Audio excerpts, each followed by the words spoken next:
Assalamualaikum warahmatullahi wabarakatuh. Perkenalkan, nama saya Miftahul Arzak, asal sekolah dari SMK Farmasi Tenggarong, kelas 10 1 perawat. Langsung saja, di sini saya akan menjelaskan tentang bakteri.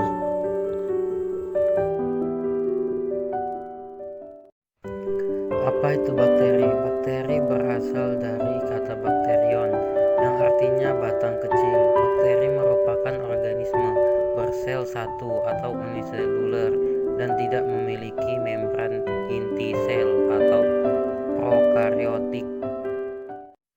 Ciri-ciri bakteri: dinding selnya tersusun oleh asam amino dan gula yang disebut peptidoglikan. Tubuhnya berupa sel yang memiliki dinding sel, plasma inti, dan organel sel berdiameter 0,5 sampai 5 mikrometer. Tidak berklorofil, dapat hidup di mana-mana, atau kosmopolit, dapat dikulturkan jika lingkungannya buruk, dapat membentuk endospora. Selanjutnya, struktur tubuh bakteri dan fungsinya.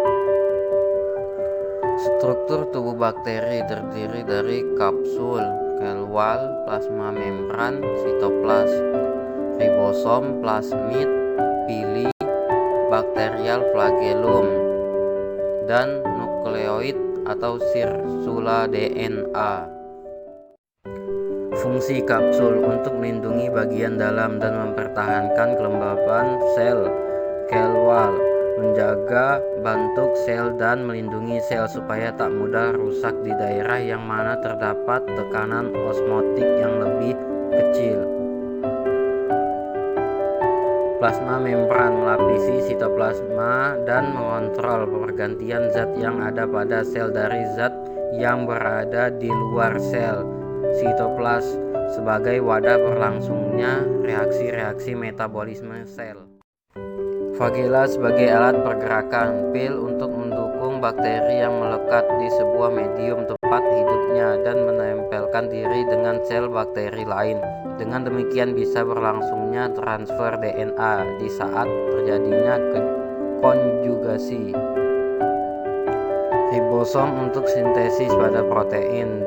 DNA sebagai materi genetik yang sebagian besar untuk penentu sifat metabolisme bakteri atau DNA kromosom.